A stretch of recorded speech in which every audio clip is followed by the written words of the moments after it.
Dealing with stress during the COVID-19 outbreak.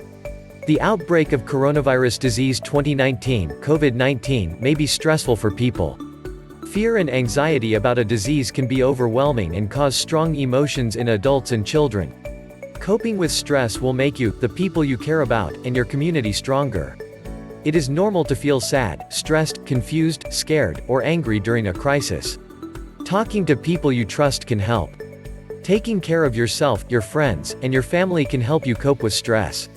Helping others cope with their stress can also make your community stronger. Sharing the facts about COVID-19 and understanding the actual risk to yourself and people you care about can make an outbreak less stressful. Contact your friends and family. What is your favorite way to keep in touch with your loved ones? 1. WhatsApp. Who doesn't use WhatsApp nowadays? It is a mobile messaging application that allows you to send voice, text and multimedia messages quickly. You just need to have the application installed on your smartphone and internet access. 2. Skype. I recommend that you download the Skype application on your mobile, this way you can make video conferences with your family. 3. Social networks. Facebook and Instagram social networks allow us to update our status and notify all our acquaintances and friends that we are doing well, or better than doing well. With Facebook, we can make video conferences and free calls through its FaceTime tool. 4. Email.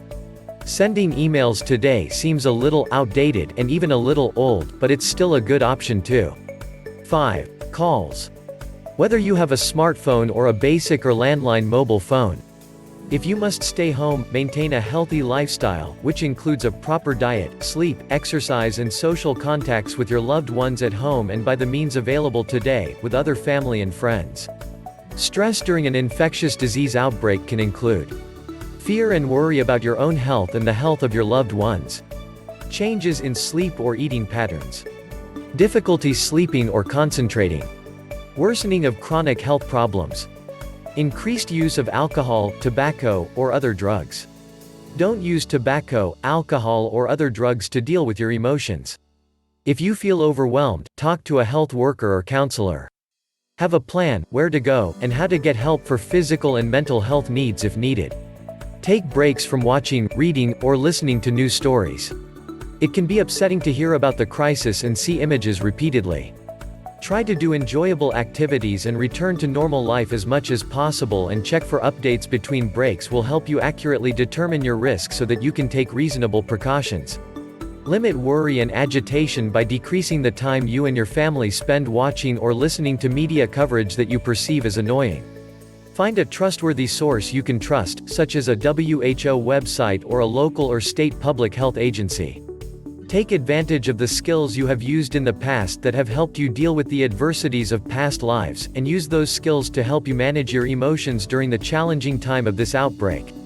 Try to do activities you usually enjoy. Children can respond to stress in different ways, such as being more sticky, anxious, withdrawn, angry or agitated, wetting the bed, etc.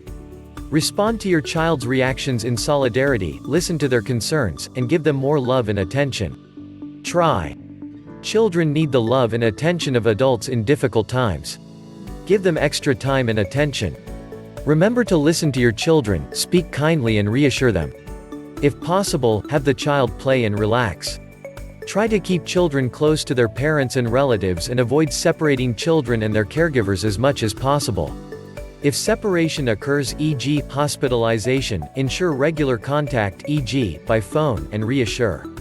Keep regular routines and schedules as much as possible, or help create new ones in your environment surroundings, including school, learning, as well as time to play and relax safely.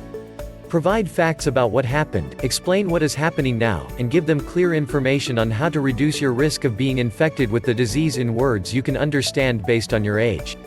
This also includes providing information about what might happen in a reassuring way. For example, a family member and/or child may start to feel unwell and may have to go to the hospital for some time for doctors to help them to feel better. Improve your sense of control and ability to endure.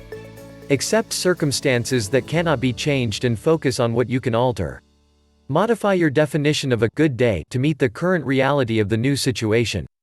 Problem solve and set achievable goals within the new circumstances in your life.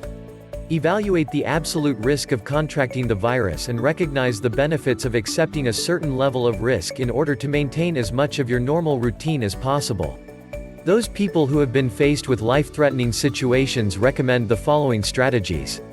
Quickly acknowledge and accept the reality of the situation. Get organized. Make a plan for dealing with feelings of being overwhelmed or overly distressed. Preparation can make you feel more in control of these feelings arise and help you move through them quickly. Combat unhelpful emotions by using distraction or staying busy, both mentally and physically. Increase positive coping behaviors that have worked in the past. Avoid impulsive behavior. Shift negative self-statements to statements that allow you to function with less distress. Try changing "this is a terrible time" to "this is a terrible time, but I can get through this." Rather than getting discouraged, focus on what you can accomplish or control. Seek out mentoring or information to improve your ability to make decisions and take action when necessary. Try to engage in the situation as a challenge to be met, which can increase your ability to act both creatively and decisively. Remain hopeful. Consider the stressful situation in a broader context and keep a long-term perspective.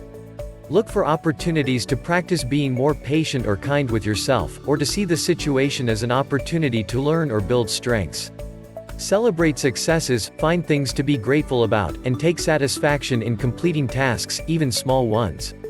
Give yourself small breaks from the stress of the situation by doing something you enjoy. Draw upon your spirituality, those who inspire you, or your personal beliefs and values. Very important is. Have time for me. The me time is important for everyone in your home to practice.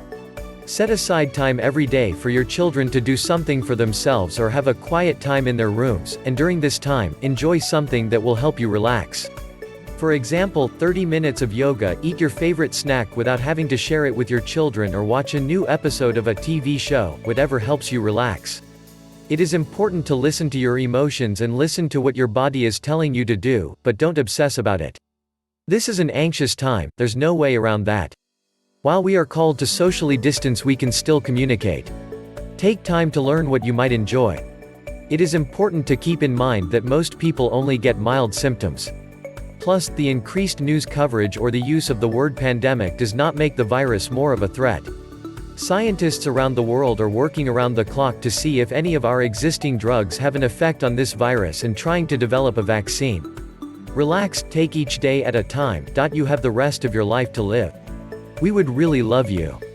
Subscribe and activate the bell to receive a notification when a new video comes out. I would be very appreciated. Visit our playlist.